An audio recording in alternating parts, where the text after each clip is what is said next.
They thought a 72-year-old grandpa wouldn't fight back against HOA corruption. Big mistake. I mean, you ever look at someone and just know they've picked the wrong target? That was me, Adam Peterson, sitting on my porch, watching a patrol car climb my fence for the second time in a week. Waiting, just waiting, with something they'd never expect.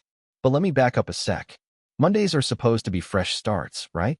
New beginnings, all that corporate, motivational nonsense you see plastered on break room walls. Well, my Monday started with shaking hands. Not from age, mind you, but from deciding which was more important that month, insulin or groceries. The letter in my mailbox was like a slap to the face. Certified mail, big red stamp, foreclosure. Pay $3,200 in arrears within 60 days or pack up and leave. It landed right on top of my late wife's recipe box, and for a minute, I just sat there staring, coffee gone cold, a tea bag I'd already used 3 times floating in the mug.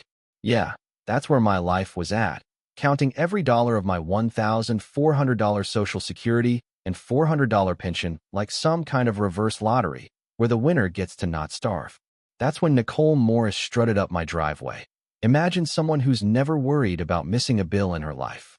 Blonde hair, so perfect it looked photoshopped, power suit that probably cost more than my yearly car insurance, and a clipboard she wielded like a weapon. "Mr. Peterson," she said, in that voice that's all honey and razor wire. "I trust you're maintaining appropriate neighborhood standards." She flipped through photos of my freshly repaired fence, the one I'd fixed myself, because, you know, paying for a contractor is a luxury some of us can't afford. Nicole smiled, all business, and handed me a violation notice. $300 for unpermitted fence repair. $300 for using my own tools on my own land. You know what I mean? It felt like legalized mugging. I tried the proper channels, called the cops, got transferred to some bored dispatcher who didn't care. "Civil matter, sir, contact your HOA president." Sure. Called the HOA office, and the secretary could have been reading obituaries for all the warmth she showed me. All decisions are final. Appeals are $150. $150 just to argue about a $300 fine? It's a system built to crush people like me, while folks like Nicole walk right through locked doors.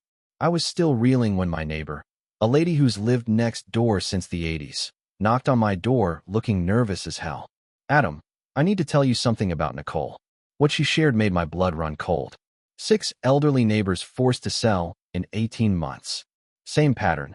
Bogus fines, mounting pressure, homes sold to prestige development for pennies, Nicole cashing in behind the scenes. It wasn't about property values. It was a business model, one that preyed on the vulnerable. My mind raced. Was I next? That night, a security guy named Marcus showed up, avoiding eye contact, holding a clipboard like it might shield him from his own conscience. "Ma'am requested comprehensive property documentation," he mumbled. Poor guy looked desperate. Picture of a little girl taped to his dash. Probably the reason he put up with this. $800 a month in child support, he'd said. Sometimes ethics cost too much when you're broke. I laid out every bill, every receipt, every Social Security check on Margaret's old sewing table, like a general preparing for war. $1,400 Social Security, for $100 pension, for $100 property taxes, $250 for meds. If I rationed. Every fine felt like a punch to the gut. I remembered something Margaret used to say. When they come for your home, they're not just stealing property. They're trying to erase your dignity. That's when I found a note in Margaret's medical file, written by her oncologist. Just 2 weeks before she died, Margaret learned something about Nicole. Something big enough to shake me to my core. But did I dare use a dying woman's secret as ammo? While I weighed that, I got an anonymous call. "You're not Nicole's first victim. Meet me at Maple Street Diner, 7 a.m. for the truth." No name, just a warning. Next day, I tried the police again. Same answer. "Civil matters, sir." Legal aid? Minimum retainer for HOA disputes, $2,500. I laughed bitterly. I couldn't scrape together $300, let alone thousands. The whole game was rigged. Nicole showed up again, this time with a county inspector, all official badges and intimidation. "Electrical modifications may endanger workers," Nicole announced, her concern about as genuine as a $3 bill.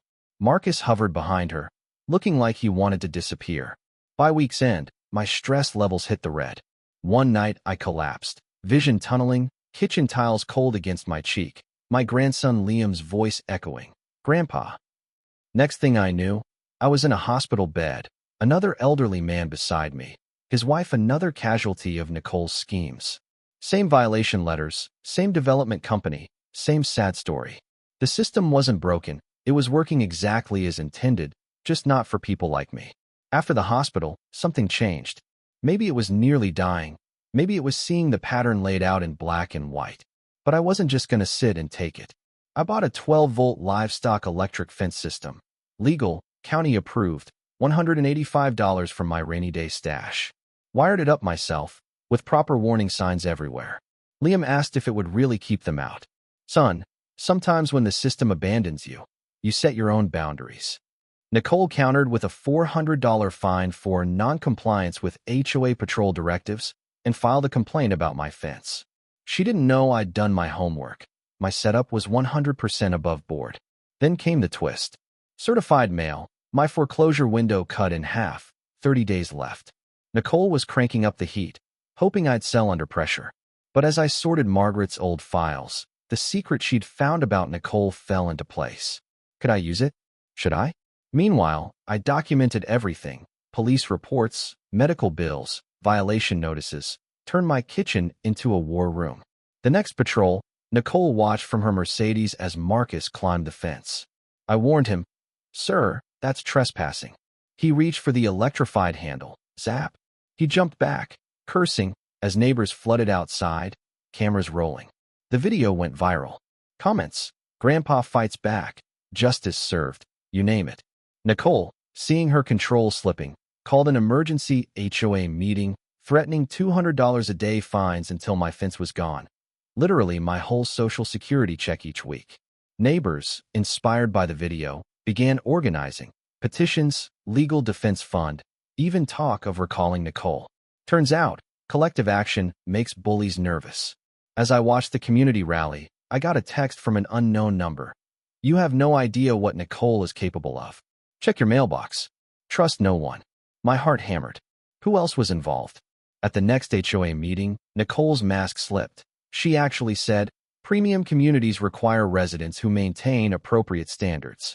Those unable to keep up naturally find housing more suitable to their circumstances." She didn't say financial, but everyone heard the contempt. My grandson Liam stood up. "My grandpa fixed your pipes when you couldn't afford a plumber, Mrs. Davidson. Christmas Eve, 2019, remember that." You could see the guilt ripple through the room. Marcus, pressured to fabricate violations, finally snapped and refused. Nicole fired him on the spot. Turned out, losing that job was the best thing that ever happened to him, even if it didn't feel like it then. He went straight to the DA and gave sworn testimony about Nicole's systematic targeting and orders to make up violations. Meanwhile, anonymous evidence landed in my mailbox. Photos of Nicole meeting with shady developers, hints of money laundering, her casino debts, all of it pointing to something bigger than just our neighborhood. The DA launched a full-scale investigation. Forensic accountants traced $47,000 in HOA funds to Nicole's gambling debts, each withdrawal timed with harassment campaigns against elderly residents. Her law firm suspended her. The state bar opened an ethics probe.